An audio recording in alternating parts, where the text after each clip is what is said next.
साथियों, पंचकोश क्या होते हैं? जीवन में पंचकोश की समझ का क्या महत्व है?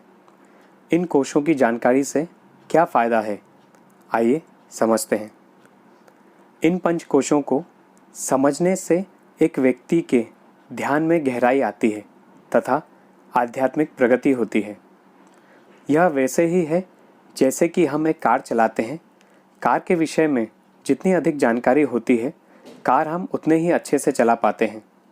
उसी प्रकार से पंचकोश का ज्ञान होने से शरीर में घटित होने वाली बहुत सी चीज़ों के प्रति हम जागरूक हो जाते हैं।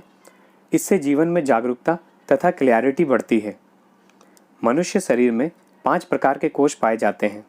पहला अन्नमय कोश, दूसरा मनोमय कोश, तीसरा प्राणमय कोश, चौथा विज्ञानमय कोश तथा पांचवा आनंदमय कोश। इसमें से प्रत्येक कोश की डिफरेंट क्वालिटी तथा पर्पस होता है। मनुष्य के भौतिक शरीर को अन्नमय कोश कहा जाता है। इसे हम फूड बॉडी भी कहते हैं। हम पैदा हुए थे तब 2.5 या 3 किलो के थे, किंतु आज हम उस वजन के 25 से 30 गुना हो चुके हैं।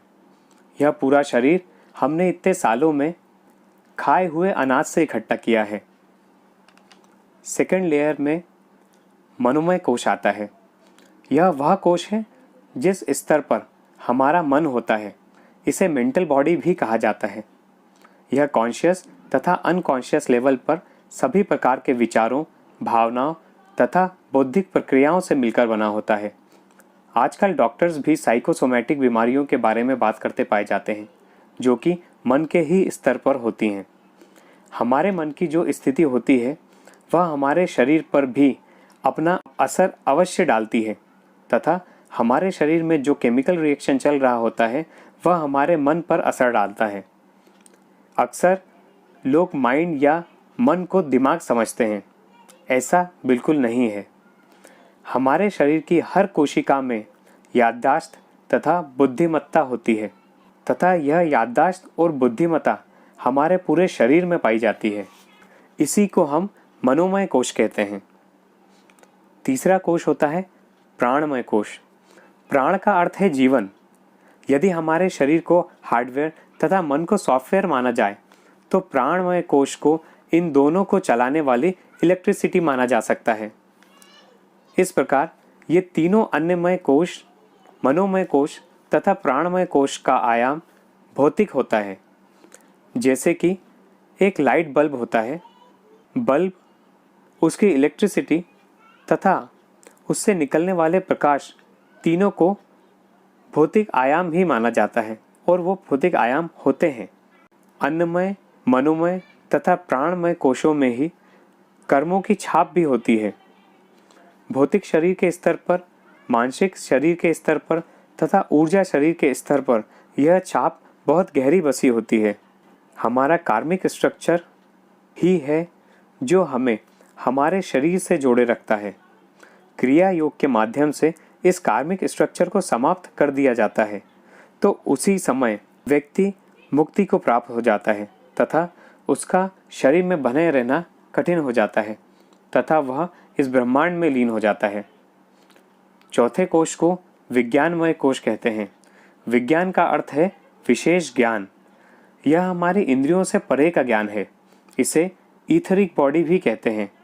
विज्ञानमय कोश भौतिक तथा अभौतिक आयाम के बीच का सेतु होता है। यह ब्रिज की तरह कार्य करता है। यह आयाम न तो भौतिक है और न ही अभौतिक। यदि मनुष्य इस आयाम तक अपनी पहुंच बना ले तो उसकी इंटेलिजेंस में विस्फोट होता है तथा ब्रह्मांडिक या कॉस्मिक घटनाओं को भी समझ पाने के वह सक्षम हो जाता है।